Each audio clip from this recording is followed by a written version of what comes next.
The funeral flowers were still wilting on Dante's grave when my daughter delivered her ultimatum.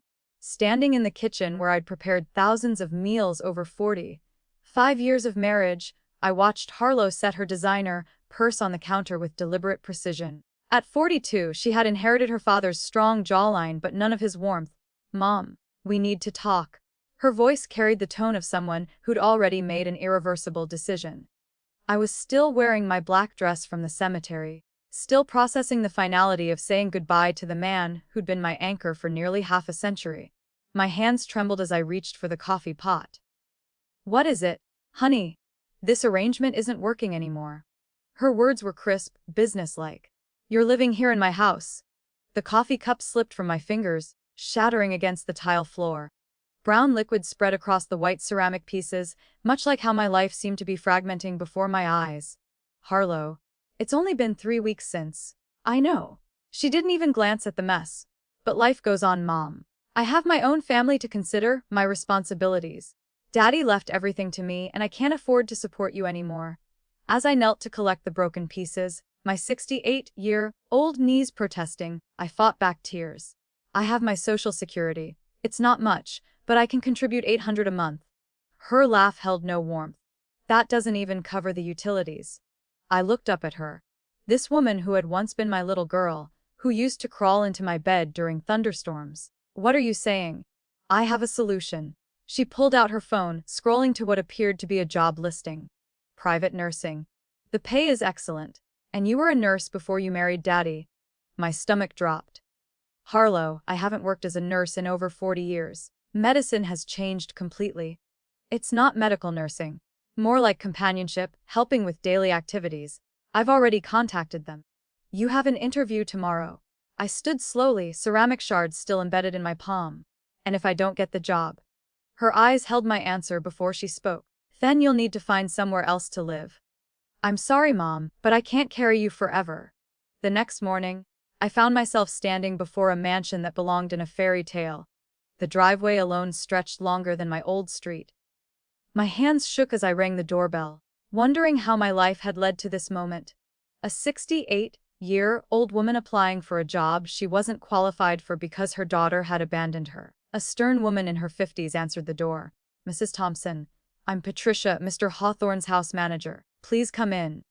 The interior was even more intimidating than the facade.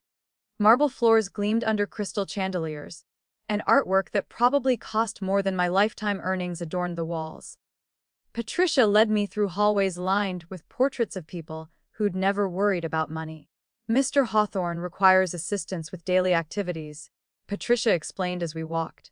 "He's been paralyzed from the waist down following an accident 5 years ago. The position includes room, board, and a very generous salary." We stopped outside ornate double doors. "Before we go in, I should warn you, Mr. Hawthorne can be difficult. He's had 17 caregivers in the past 2 years." 17. My heart sank. Patricia opened the doors to reveal a magnificent library with floor-to-ceiling windows overlooking manicured gardens. There, silhouetted against the afternoon light, sat a man in a wheelchair. Silver hair caught the sunlight, and his profile revealed the kind of strong features that must have been devastating in his youth. "Mr. Hawthorne, this is Hilda Thompson, the candidate we discussed." He turned toward us, and I felt the strangest sensation wash over me. His eyes were blue, the deep, endless blue of faded photographs and distant memories. When his gaze met mine, something flickered across his face. Recognition, confusion, I couldn't tell. "Mrs. Thompson." His voice was cultured deep, with an undertone I couldn't identify. "Please, sit down." I lowered myself into the chair across from him, trying to ignore how my heart had begun racing. There was something about his face, about the way he studied me, that made my chest tighten with an emotion I couldn't name. "Patricia tells me you were a nurse," he said, but his eyes never left my face, as if he were searching for something. "Many years ago? Before I married. And your husband recently passed away." It wasn't a question. "I'm sorry for your loss." "Thank you." I glanced down at my hands, still wearing Dante's ring. "It's been difficult." When I looked up, Terence Hawthorne was still staring at me with that intense, almost desperate expression. "Have we met before, Mrs. Thompson? There's something about you that seems familiar." My blood ran cold. I forced myself to smile politely. "I don't think so, Mr. Hawthorne. I'm sure I would remember. But even as I said it, alarm bells were ringing in my head, because there was something familiar about him too. Something about the shape of his mouth, the way he tilted his head when he spoke. Something that made my hands tremble and my breath catch. Perhaps not, he murmured, though he didn't look convinced. Tell me, Thompson, why do you want this position? The honest answer was desperation. My daughter had thrown me out and I had nowhere else to go. At 68, I was too old and too tired to start over. But I had no choice. I believe in taking care of people, I said instead. I always have.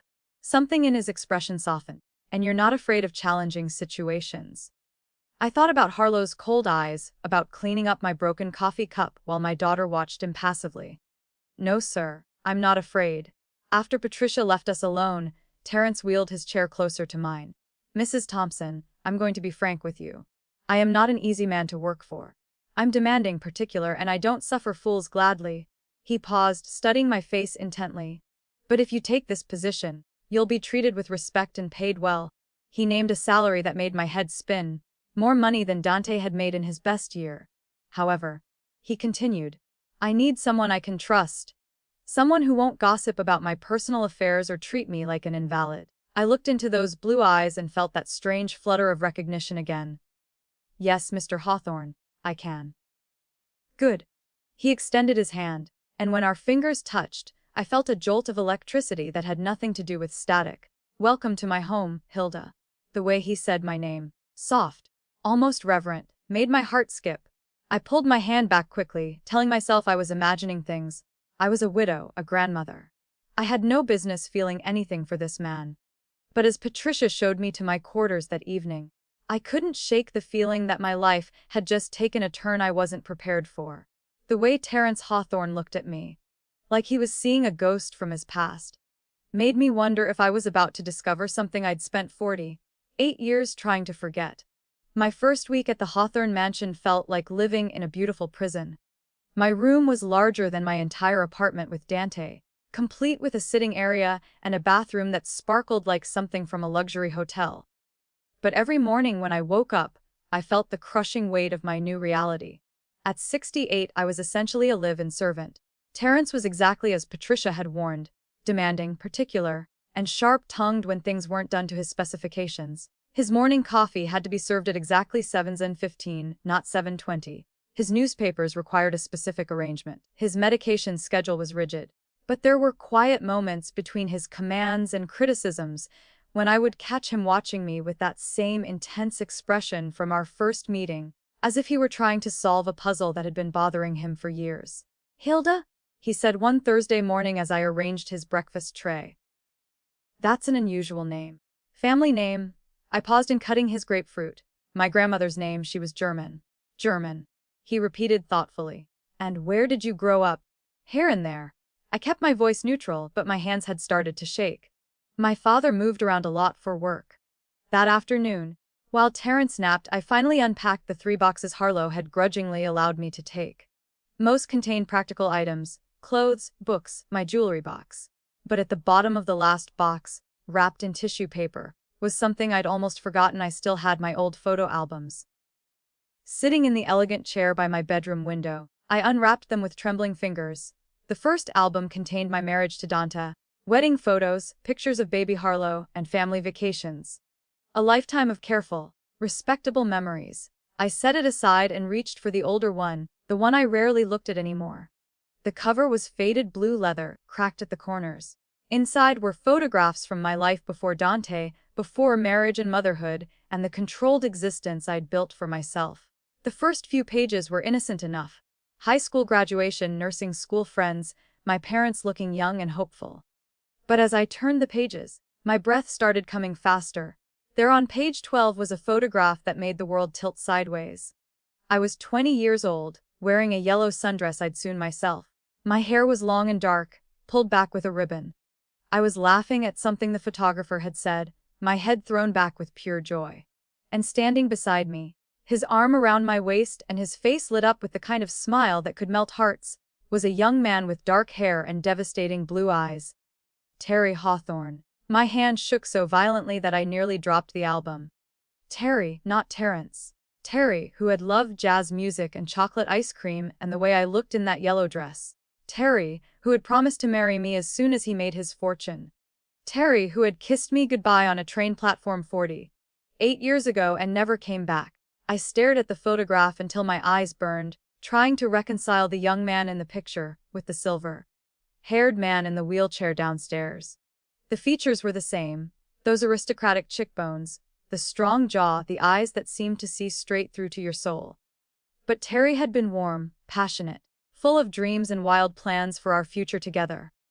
This Terence Hawthorne was cold, controlled, and bitter. What had happened to transform one into the other? I turned the page with shaking fingers and found more pictures. Terry and I are at the county fair sharing cotton candy. Terry is teaching me to dance in my tiny apartment. Terry and I were sitting by the lake, my head on his shoulder, both of us looking like we believed love could conquer anything. The last picture in the series was taken the morning he left. We were standing on the train platform, his suitcase at his feet. I was crying, and he was cupping my face in his hands, promising he'd be back within 2 years, rich enough to give me everything I deserved. "I'm going to make something of myself. Hilda," he'd said, his voice thick with emotion. "I'm going to build an empire, and then I'm coming back for you. Will you wait for me?" I had promised I would. God help me. I had meant it. But 2 years had stretched into 3, then 4. His letters became sporadic, then stopped altogether. I'd heard rumors that he'd made it big in real estate, but by then I'd met Dante, sweet, steady Dante, who loved me without conditions, who didn't need to conquer the world to prove his worth. I'd married Dante 6 months before Terry finally sent word that he was coming home. The letter was still there, tucked behind the last photograph. I pulled it out with trembling fingers, though I knew every word by heart. "My dearest Hilda, I've done it. Everything I promised you and more. I'm coming home next month, and then we can finally begin our life together. I've bought a house, our house, and I can't wait to carry you across the threshold as my wife. All my love, all my dreams, all my tomorrows belong to you. Forever yours, Terry." The letter was dated 3 weeks after my wedding to Dante. I pressed the letter to my chest and felt tears streaming down my face. All these years, I'd convinced myself that Terry had forgotten about me, that his promises had been empty words. But he had kept his word. He had come back for me. I'd already belonged to someone else. A soft knock on my door made me jump. I quickly shoved the album and letter under a pillow and wiped my eyes. "Come in." Patricia entered with a concerned expression. "Mrs. Thompson, Mr. Hawthorne is asking for you. He seems agitated." I smoothed my hair and followed Patricia downstairs, my heart hammering against my ribs. Could he have remembered? Was that why he'd been watching me so intently? I found Terence in his study, staring out the window at the gardens. When he heard my footsteps, he turned his wheelchair around, and I saw something different in his expression, not the cold control I'd grown accustomed to, but something raw, vulnerable. "Hilda," he said quietly, "I need to ask you something, and I need you to tell me the truth." I clasped my hands to hide their trembling. "Of course, Mr. Hawthorne. Have you ever been to Millbrook? It's a small town about 2 hours north of here." My breath caught. Millbrook was where I'd grown up, where I'd met Terry, where I'd fallen in love for the first time. I'm not sure, but my voice betrayed me. Terence studied my face with those piercing blue eyes. "There was a diner there. Murphy's, I think it was called. And a little lake where young people used to go on Sunday afternoons." I felt the color drain from my face. Murphy's Diner, where Terry had bought me cherry cokes and told me jokes that made me laugh until my sides hurt. The lake where he'd first kissed me under a canopy of stars. "Mr. Hawthorne, I think perhaps you're confusing me with someone else." But even as I said it, I could see in his eyes that he wasn't confused at all. The mask of cold control was slipping, revealing the man I'd once loved with every fiber of my being. "Perhaps," he said softly, but his gaze never left my face. "Perhaps I am." As I turned to leave, I heard him whisper something that made my knees nearly buckle. "Yellow dress. You always look beautiful in yellow." I didn't sleep that night. Every time I closed my eyes, I saw Terry's young face in those photographs, heard his voice promising to come back for me. Downstairs, the man he'd become was probably lying awake too, piecing together the same memories that were tearing my heart apart. By morning, I'd made a decision. I couldn't keep pretending. The charade was eating me alive, and it was clear that Terence was remembering more each day. Better to face the truth head on than let it destroy us both slowly. I found him in the conservatory, reading the morning paper. The sunlight streaming through the glass walls caught the silver in his hair, and for a moment, I could see both versions of him superimposed. The young man full of dreams and the successful, lonely man he'd become. "Good morning, Hawthorne." I set his coffee down exactly where he liked it, my hands surprisingly steady. "Hilda." He looked up from his paper, and I saw exhaustion in those blue eyes.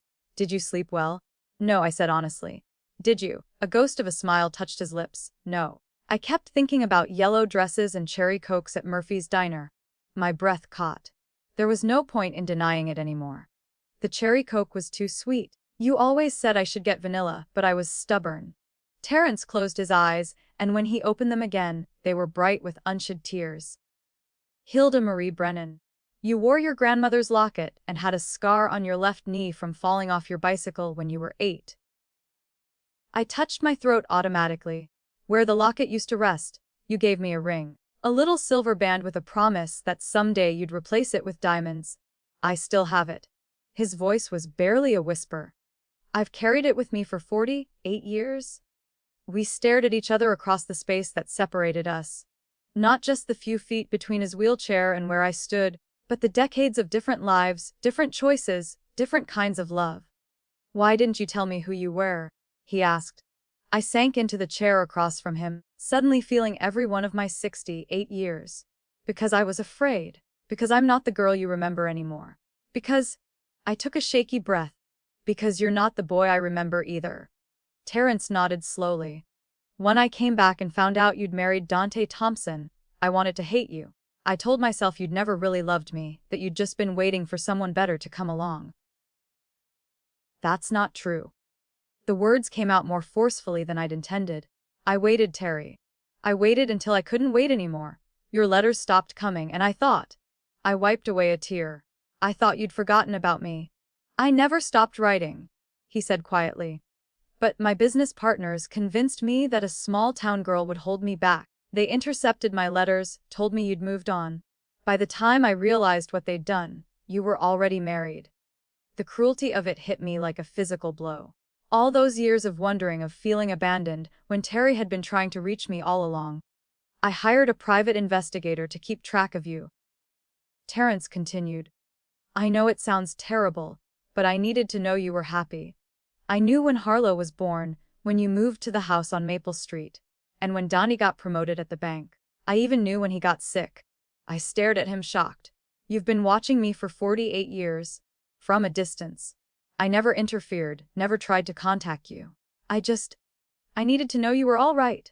He reached into his jacket pocket and pulled out a small velvet box. "And I kept hoping that someday, somehow, fate would bring you back to me." With trembling hands, he opened the box to reveal the silver ring he'd given me all those years ago. The one I'd returned to him in tears the day before my wedding, unable to bear wearing another man's promise while pledging my life to Dante. "You kept it," I whispered. "Every photo, every letter you wrote me, every memory." He looked down at the ring. "I never married, Hilda. I told myself it was because I was too focused on business, but the truth was simpler than that. No one else was you." The weight of his words settled between us like a stone dropping into still water. 48 years of loneliness, of building walls around his heart, of watching the woman he loved live her life with someone else. "Terry, I don't know what to say. How do you apologize for a lifetime of separation that neither of you chose?" "I don't blame you," he said quickly. "You made the right choice. Dante was a good man. He loved you the way you deserved to be loved, and he was there when I couldn't be.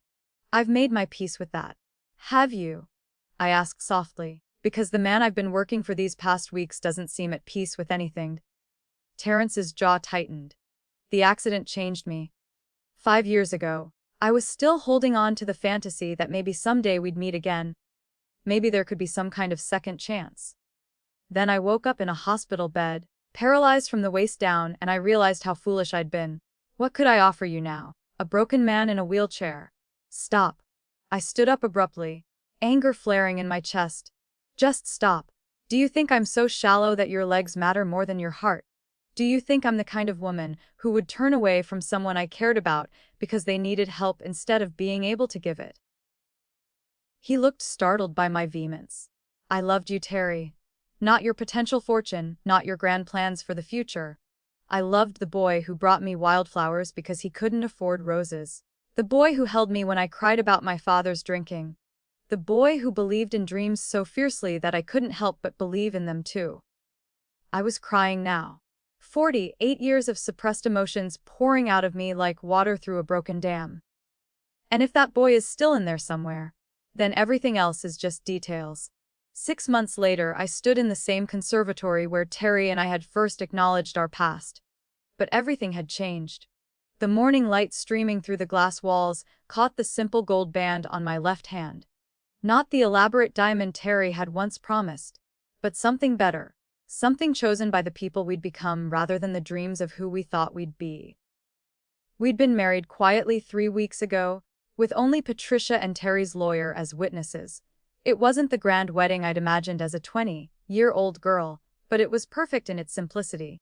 Two people who'd found their way back to each other against all odds, promising to spend whatever time they had left together. The challenges hadn't disappeared. Harlow had initially reacted with fury and accusations, convinced I was a gold digger. But when Terry updated his will to leave everything to charity, and when she discovered letters revealing Dante's infidelity, she began to understand that love is more complicated than she'd believed. "Mrs. Hawthorne," Patricia said, entering the conservatory with her usual brisk efficiency, though I caught the small smile she tried to hide. "Your daughter is here to see you." I found Harlow in the formal living room, looking more fragile than I'd seen her in years. But there was something different in her eyes, a softness that hadn't been there before. "Mom," she said quietly, "I owe you an apology.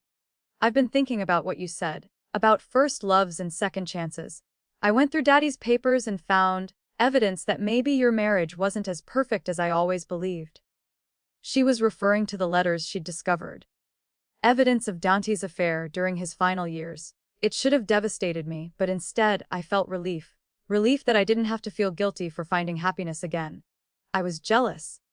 Harlow continued, tears streaming down her face. "So angry that you could move on and be happy. I took my pain about Daddy's betrayal out on you?"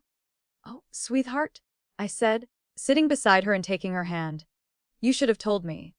How could I? How could I tell you that your perfect husband was a cheater?" "It wasn't all a lie," I said gently. "The early years were real. The love was real, even if it changed over time. And you were real, the best thing that came out of that marriage." After much conversation and many tears, Harlow asked if she could bring her children to meet their new step-grandfather. She wanted to be part of my life again, to accept my choices and my happiness. That evening, as Terry and I sat together in the garden watching the sun set, I reflected on the journey that had brought me here. The pain of losing Dante, the humiliation of being cast out by my daughter, the fear of starting over with nothing but memories and pride. But sometimes, I realized, you have to lose everything to find what you were looking for all along. And sometimes the love you thought was lost forever has just been waiting patiently for you to come home. "Terry," I said, taking his hand as the stars began to appear in the darkening sky, "thank you for fighting for us. For not giving up when things got complicated." He brought my hand to his lips and kissed it softly. "Thank you for taking a chance on an old love with an older man. For seeing past the wheelchair and the walls I'd built around my heart. We're quite a pair, aren't we?" I laughed. "Two people in their 70s starting over like teenagers. The best kind of pair," Terry said. "The kind that knows how precious love is and doesn't waste time taking it for granted." As we sat in comfortable silence, I thought about all the people who would read our story. Love, I've learned, doesn't have an expiration date. It doesn't care about your age, your circumstances, or the mistakes you've made. Sometimes it just waits, patient and faithful, for the right moment to bloom again. Second chances don't come often, but when they do, they're worth fighting for. What would you do in my situation? Have you ever experienced a love that transcended time and circumstance? Share your thoughts. I'd love to hear from you.